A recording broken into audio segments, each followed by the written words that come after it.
Hello children. In previous lecture we discussed about the exercise of chapter number 1 in geography. Geography का आपका chapter number 1 मैं पढ़ा चुका हूँ. उसका मैंने पिछले टर्म पे आपको एक्सरसाइज अपलोड कर दिया था. आपने वो क्वेश्चंस किए भी होंगे, साथ ही आपने बुक एक्सरसाइज कंप्लीट कर लिया होगा. आपको पता होना चाहिए ज्योग्राफी का चैप्टर नंबर 1 बहुत इंपॉर्टेंट है. आपके होने वाले एग्जाम में चैप्टर नंबर 1 से ही रिलेटेड क्वेश्चन पूछे जाएंगे. स्पेशली जो बुक एक्सरसाइज है उसको तो आप जरूर कंप्लीट कर लीजिएगा, क्योंकि उसी से मैक्सिमम क्वेश्चंस आएंगे. इस पर जिसमें fill in the blanks, matching और one word substitution, one word और आपका ऑप्शन जो एमसीक्यू होता है वो क्वेश्चंस. तो ये क्वेश्चन उन्हीं में चैप्टर से आएंगे, इसलिए आपके लिए इंपॉर्टेंट है, उसे ज़रूर पढ़िएगा. आइए, आज आपका ज्योग्राफी फिनिश हो गया, तो आज सिविक्स का चैप्टर नंबर 1 स्टार्ट किया जाता है. 1-2 वीडियो में आपका मैं चैप्टर नंबर 1 फिनिश कर दूंगा सिविक्स का, क्योंकि आपके 2 चैप्टर हिस्ट्री से, एक ज्योग्राफी से और एक सिविक्स से, 4 चैप्टर आने वाले हैं एसएसटी में. आपके हिस्ट्री के एक चैप्टर को कम कर दिया गया. पहले 3 चैप्टर आने वाले थे, अब उसको घटा के 2 चैप्टर कर दिया गया, जिससे आप आसानी से तैयार कर सकते हैं. तो 2 हिस्ट्री, 1 ज्योग्राफी और 1 आपका सिविक्स. क्लियर? तो आइए आज सिविक्स स्टार्ट करते हैं. जल्द से जल्द आपका ये चैप्टर फिनिश करते हैं, जिससे आप आराम से उसकी तैयारी कर सकें. आपके सिविक्स का जो पहला चैप्टर है वो चैप्टर है द इंडियन कॉन्स्टिट्यूशन. जैसा आप पढ़ते हैं भारतीय संविधान, बहुत इंपॉर्टेंट टॉपिक निश्चित तौर पे कॉन्स्टिट्यूशन. आज पढ़ेंगे आपके संविधान के बारे में और जानेंगे इंडियन कॉन्स्टिट्यूशन के बारे में कि क्या भारतीय संविधान में रहा है और उसका यूज़ किस प्रकार होता है और उसके होने से क्या फ़ायदे हैं, क्या नहीं है. इंडिया क्या उसके अकॉर्डिंग किस तरह वर्क करता है, सब कुछ आज जानेंगे आपके इस चैप्टर में, जिस चैप्टर का नाम है इंडियन कॉन्स्टिट्यूशन. क्लियर? भारतीय संविधान. स्टार्टिंग में आपके इस चैप्टर में इंट्रो दिया हुआ है. इंट्रो में मतलब आपको जानना है कि कॉन्स्टिट्यूशन की ज़रूरत क्यों पड़ती है, किसी भी को कॉन्स्टिट्यूशन की क्या ज़रूरत है, संविधान के होने की क्या ज़रूरत है. तो आज हम इसके बारे में जानेंगे. कॉन्स्टिट्यूशन क्यों ज़रूरी है किसी भी देश के लिए, क्या इंपॉर्टेंट होता है कॉन्स्टिट्यूशन का किसी भी देश में, ये सब कुछ जानेंगे आज इस चैप्टर में. तो इंट्रो दिया है आपका एक गेम का, एक प्ले खेलें फुटबॉल, कुछ बच्चे खेल रहे हैं. आप जानते हैं फुटबॉल में एक रूल होता है कि बॉल को अपने पैर से मारना होता है. पैर से मारते हैं बॉल को, आप उसे हाथ से टच नहीं कर सकते. अगर आपने हाथ से टच कर दिया फुटबॉल्स को तो वो फाउल कहलाता है. क्लियर? पैर से खेला जाता है तो उसका एक अपना रूल और रेगुलेशन है. यानी अगर आपने फुटबॉल को हैंड टच कर दिया तो वो फाउल माना जाएगा, गोलकीपर को छोड़कर. यानी फुटबॉल को केवल गोलकीपर अपने हाथ से पकड़ सकता है, बाकी सब उसे पैरों से ही खेलते हैं. और आपने अगर वो रूल और रेगुलेशन तोड़ा, यानी आपने उसके रूल्स को ब्रेक किया, तो आप फाउल कहलाएंगे और आपको गेम से आउट कर दिया जाएगा. हर एक गेम का, चाहे वो क्रिकेट हो, फुटबॉल हो, बैडमिंटन हो, बास्केटबॉल हो, हर एक गेम का एक प्रकार का रूल और रेगुलेशन होता है, एक प्रकार के रूल्स होते हैं. आपको उसके रूल के अकॉर्डिंग ही कार्य करना होता है. अगर आप रूल्स के अकॉर्डिंग काम नहीं करते हैं तो आपको गेम से आउट कर दिया जाता है. इसी प्रकार आपके ठीक देश में कॉन्स्टिट्यूशन का इंपॉर्टेंस है. अगर किसी देश में कॉन्स्टिट्यूशन है तो निश्चित तौर पर उस देश का कहा जाता है बेहतर डेवलपमेंट पॉसिबल हो पाएगा, वरना उस देश को बिल्कुल इंटरनेशनल सोसाइटी में उसी प्रकार इग्नोर किया जाएगा जिस प्रकार फुटबॉल के गेम में आपने फुटबॉल को अपने हैंड से टच करके किया है. क्लियर? तो ये इंट्रो दिया है एक गेम्स का, और इस गेम्स के एग्जाम्पल से आपको समझाने की कोशिश की गई है कि रूल और रेगुलेशन कितना इंपॉर्टेंट होता है किसी भी देश के लिए. अगर रूल और रेगुलेशन को वो देश फॉलो अप करता है तो निश्चित तौर पे वो दिन दूर नहीं जब निश्चित तौर पे उनकी इकोनॉमी सबसे स्ट्रांग इकोनॉमी के रूप में इस्टेब्लिश हो जाएगी. क्लियर? तो ये इंट्रो है. और आपका जो मेन चैप्टर है उस चैप्टर का पहला हेडिंग जो है वो है why does a country need a constitution. क्यों किसी देश को एक कॉन्स्टिट्यूशन की ज़रूरत पड़ती है. क्लियर? तो याद रखिए, कॉन्स्टिट्यूशन यानी संविधान सबसे बड़ा ट्रिक है, सबसे बड़ा की है किसी देश के इकोनॉमी में. क्लियर? स्पेशली जो डेमोक्रेटिक कंट्री होते हैं, जो लोकतांत्रिक देश होते हैं, डेमोक्रेटिक कंट्री होते हैं, उस कंट्री में कॉन्स्टिट्यूशन का होना मस्ट है. वहाँ तो कॉन्स्टिट्यूशन होता ही है, एकदम निश्चित तौर पे होता है. लेकिन कुछ ऐसी कंट्रियाँ हैं जहाँ डेमोक्रेसी नहीं है, जैसे आपका चाइना है, डेमोक्रेसी नहीं है, इसके बावजूद वहाँ कॉन्स्टिट्यूशन है, एक संविधान है. क्योंकि कोई भी देश अपने नागरिकों को, अपने देश को समृद्ध बनाने के लिए रूल और रेगुलेशन का बनाया जाना होना निश्चित तौर पे ज़रूरी है। कहने का मतलब ये है, जिस देश में डेमोक्रेसी है वहाँ तो कॉन्स्टिट्यूशन होता ही होता है, लेकिन जिस देश में डेमोक्रेसी नहीं, मोनार्की है या फिर कोई और गवर्नमेंट फॉर्म है, वहाँ पर कॉन्स्टिट्यूशन वहाँ पर भी होना बहुत ही ज़्यादा ज़रूरी है। स्पेशली आप चाइना का एग्जाम्पल आप देख सकते हैं। क्लियर? तो कॉन्स्टिट्यूशन के अकॉर्डिंग ही वहाँ की गवर्नमेंट, जैसे अब डेमोक्रेटिक कंट्री ले लिया जाए तो जो संविधान में यानी जो कॉन्स्टिट्यूशन में लिखा है उसी के अकॉर्डिंग वहाँ की गवर्नमेंट वर्क करती है। ठीक, जैसे कॉन्स्टिट्यूशन में लिख दिया कि लोगों के लिए आप इस प्रकार का करिए, तो गवर्नमेंट उसको फॉलो अप करती है और उसके अकॉर्डिंग वो उसी प्रकार का काम करती है। बाई चांस अगर वो वैसा काम नहीं करती है तो कहा जाता है ये संविधान को कंट्राडिक्ट कर दिया, कंट्राडिक्शन इन कॉन्स्टिट्यूशन, संविधान का आपने उल्लंघन किया, और उसके लिए कहा जाता है यहाँ अच्छा खासा पनिशमेंट है, स्पेशली हर एक डेमोक्रेटिक कंट्री में, चाहे वो इंडिया की बात की जाए या किसी भी देश की बात किया जाए। यानी गवर्नमेंट हो या इंडियन सिटीजन हो या कोई भी हो, वो अगर इंडिया में खुद को सरवाइव कर रहा है तो उसे इंडियन कॉन्स्टिट्यूशन के कहे हुए बातों को मानना ही पड़ेगा और उनके रूल और रेगुलेशन के अकॉर्डिंग वर्क करना ही पड़ेगा। यानी आप ऐसा कोई कार्य ही नहीं कर सकते जिससे किसी प्रकार के संविधान का कोई उल्लंघन हो। क्लियर? स्पेशली जो कॉन्स्टिट्यूशन होता है, जो संविधान होता है, ये किसी देश के आइडियल्स को बताता है। यानी आपका कॉन्स्टिट्यूशन जितना अच्छा होगा, जितना लोगों को फंडामेंटल राइट्स दिया रहेगा या जितना लोगों को अधिकार दिया रहेगा या जितना अपने देश को अधिकार दिया रहेगा, यानी जितना सॉफ्ट होगा, कहा जाता है वह देश उतना ही आइडियल कहलाता है। क्लियर?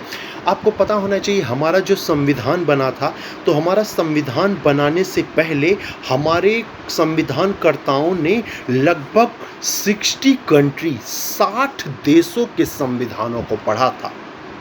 क्लियर? 60 देशों के संविधानों को उन्होंने पढ़ा और उनके कॉन्स्टिट्यूशन से अच्छे अच्छे पॉइंट को लिया। जैसे फंडामेंटल राइट्स आपने अमेरिका से लिया, डायरेक्टिव प्रिंसिपल आपने आयरलैंड से लिया, रसिया से आपने रिपब्लिकन वर्ल्ड लिया, इमरजेंसी आपने जर्मनी से लिया। तो जो मेन उनके बड़े अच्छे अच्छे पॉइंट्स थे उनको हमने ले लिया अपने कॉन्स्टिट्यूशन में, अपने संविधान में। अब सोचिए हमारा संविधान कितने अच्छे पॉइंट के साथ होगा। क्लियर? अब यहाँ एक कन्फ्यूजन हो जाएगा, आप कहेंगे सर इसके मतलब हमने लोगों की नकल नहीं की, हमने उनसे बेहतर उनका पॉइंट लिया और उस पॉइंट को बेहतर बनाया, इतना बेहतर बनाया कि जिस देश से हमने ये पॉइंट उठाया वो देश भी कहता है कि ये पॉइंट जो इंडिया में बनाया गया, इस पॉइंट को अपने कॉन्स्टिट्यूशन में हमें रख लेना चाहिए। क्लियर? अब जैसे अमेरिका भी लिखेगा राम एक अच्छा लड़का है, मैं भी लिखूंगा राम एक अच्छा लड़का है, तो यह कह देना कि मैं अमेरिका का नकल किया तो ये तो गलत है ना। राम एक अच्छा लड़का है, उसके साथ मैंने कुछ और पॉइंट्स लिख दिए। अमेरिका ने देखा, अमेरिका ने कहा अरे ये तो मुझसे बेहतर इसका पॉइंट है, ऐसा करो इंडिया के इस पॉइंट को ले लो।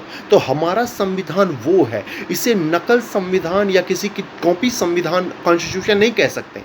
अपना हम लोग ने खुद उस पॉइंट को इतना डेवलप किया, इतना जनरेट किया कि वो लोगों के लिए बेहतर पॉइंट बन सके।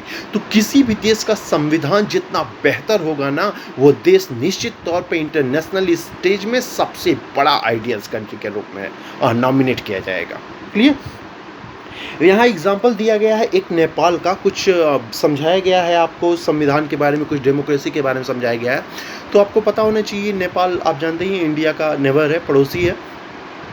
नेपाल में जो स्टार्टिंग वहाँ का गवर्नमेंट रहा है वो गवर्नमेंट मोनार्की रहा है, यानी वहाँ राजा ही सब कुछ था, राजा के बनाए नियम कानून रूल और रेगुलेशन वही फॉलो अप होते थे पूरे नेपाल में। क्लियर? 1990 में 1990 में नेपाल ने अपना एक संविधान बनाया। क्लियर? अपना एक कॉन्स्टिट्यूशन बना लिया, क्योंकि आपको पता ही हो गवर्नमेंट कैसा भी हो, चाहे वो डेमोक्रेसी हो, चाहे मोनार्की हो या फिर डिक्टेटरिज्म हो, किसी भी प्रकार का गवर्नमेंट क्यों ना हो, कॉन्स्टिट्यूशन की ज़रूरत हर एक देश को पड़ती है। क्लियर? तो नेपाल ने अपना एक संविधान बनाया था 1990 में, और संविधान बनाया तो अच्छा, लेकिन लास्ट में लिख दिया कि सारा पावर किंग्स को है। सारा पावर किसको है? किंग्स को।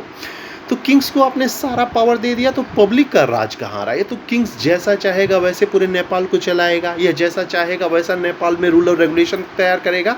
तो इसके खिलाफ एक बहुत बड़ा मूवमेंट हुआ नेपाल में, बहुत बड़ा मूवमेंट हुआ कि भाई हम लोग को भी अधिकार दीजिए, पब्लिक को अधिकार देना चाहिए।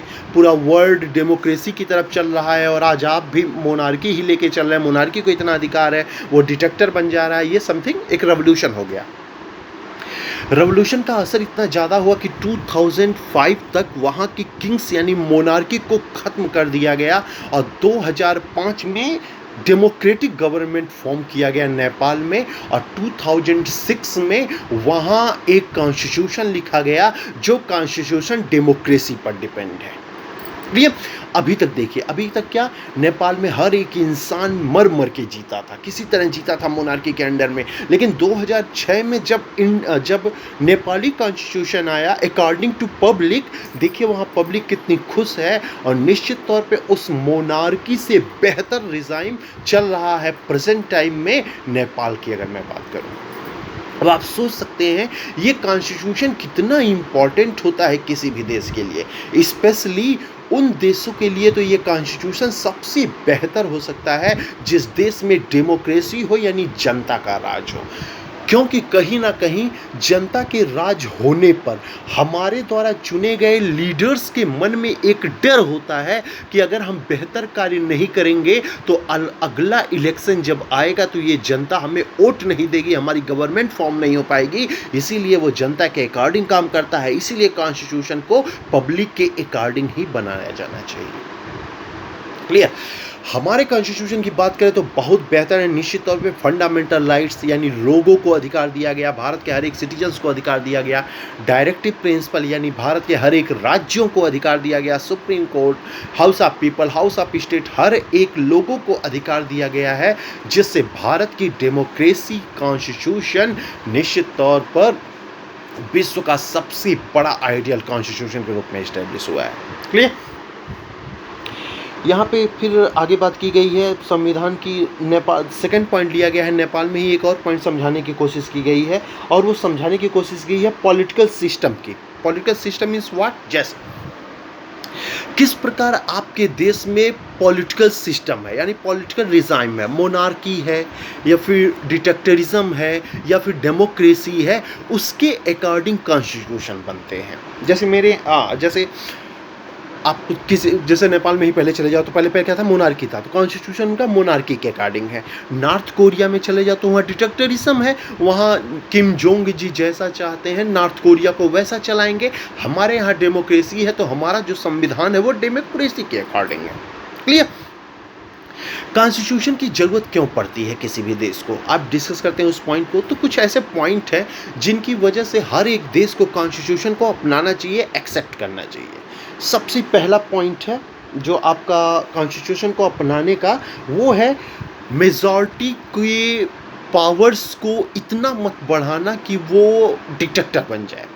एग्जाम्पल दिया गया है ऐसे ही, जैसे एक क्लास में एक मॉनिटर है, एक लड़का मॉनिटर है, वो बहुत विक्ड है, दुष्ट, बेकार है, दुष्ट है, बदमाश है।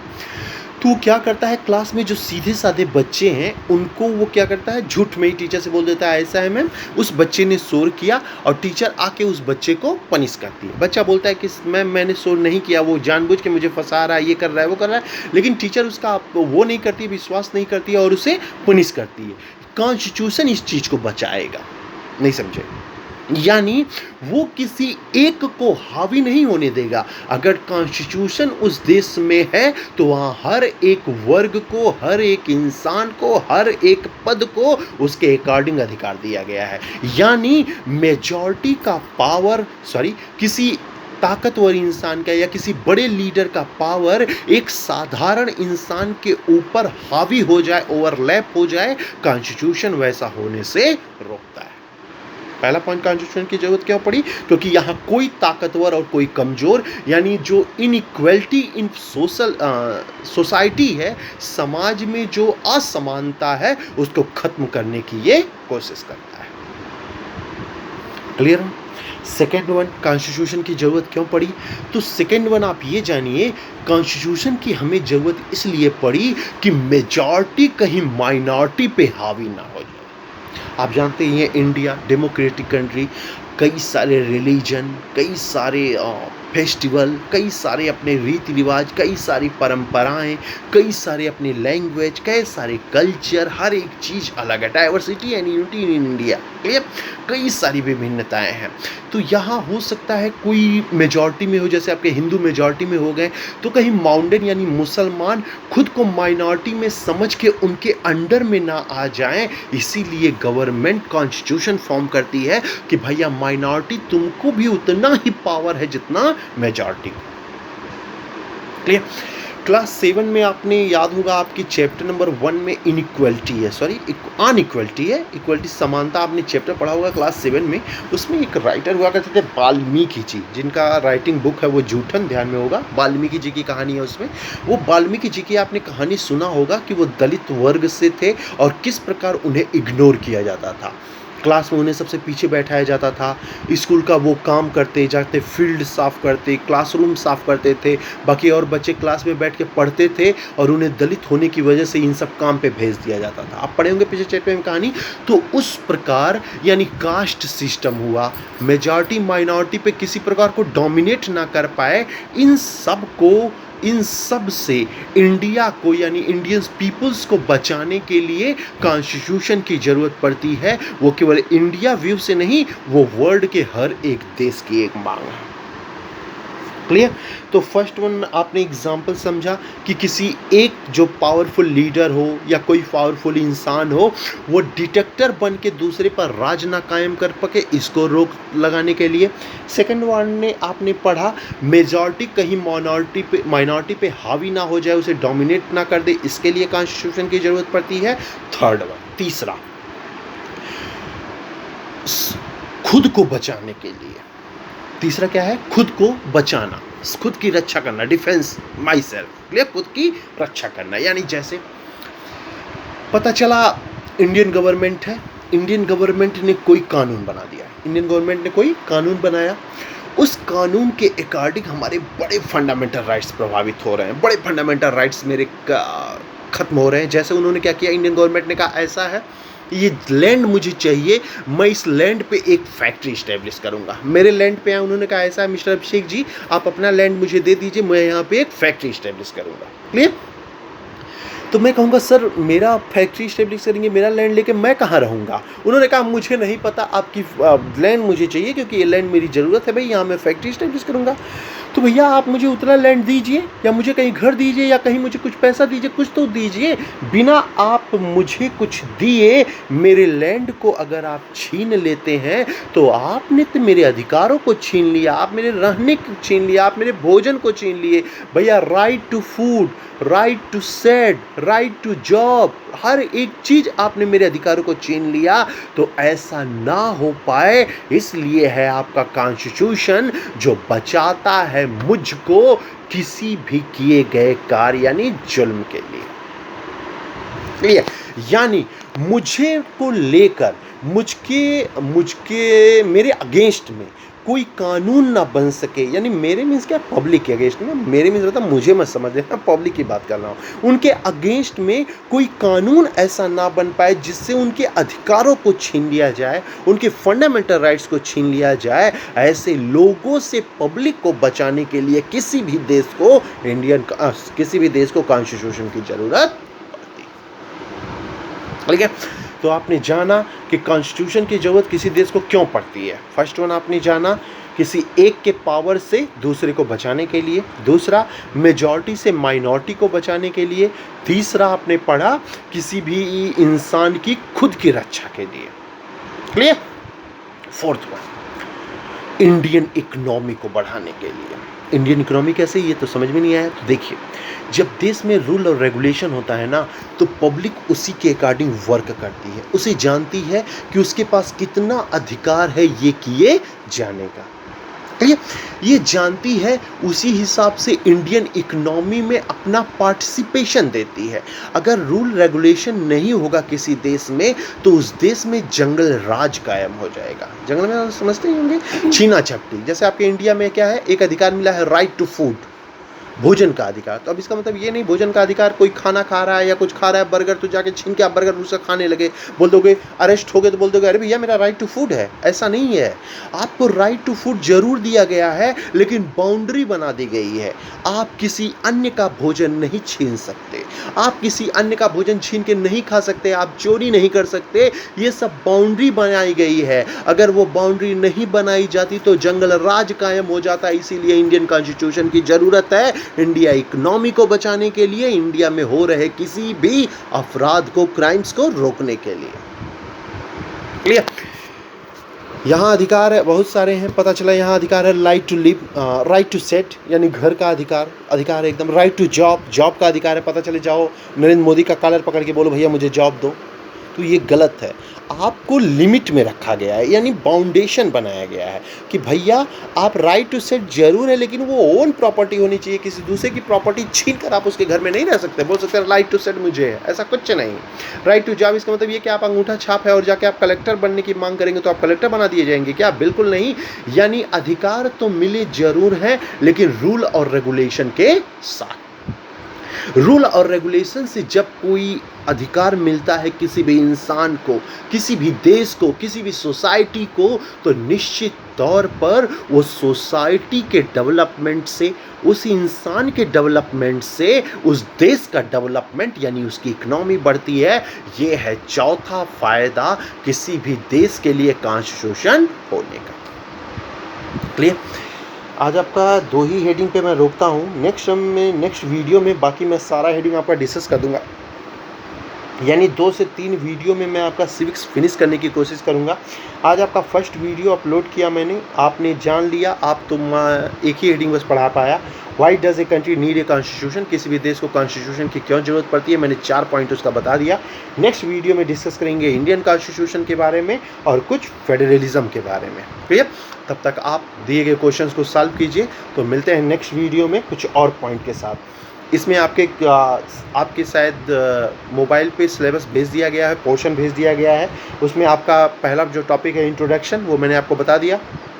Second one why does a country need a constitution, वो मैंने आज आपको पढ़ा दिया। अभी Indian constitution, federalism, fundamental right, 3 topic बचे हुए हैं और बुक एक्सरसाइज बचा हुआ है। कोशिश करूंगा नेक्स्ट वीडियो में इन सारे पॉइंट को कवर कर लूँ। फंडामेंटल राइट्स थोड़ा लेंदी है, कवर तो नहीं होगा शायद, तो कोई बात नहीं, 2 वीडियो में मैं अपलोड कर दूंगा। लगातार 2 दिन मैं आपके इस वीडियो को अपलोड कर दूंगा सिविक्स का। आपका सिविक्स का भी चैप्टर नंबर 1 फिनिश हो जाएगा, एक तरह से आपका SST 1-2 दिन में फिनिश हो जाएगा। तो आप अपनी तैयारी कीजिए एग्ज़ाम को देने के लिए। बाकी जो क्वेश्चंस मैं भेज रहा हूँ उसको थोड़ा सॉल्व करके आप मुझे दिखाइए। Okay, thank you.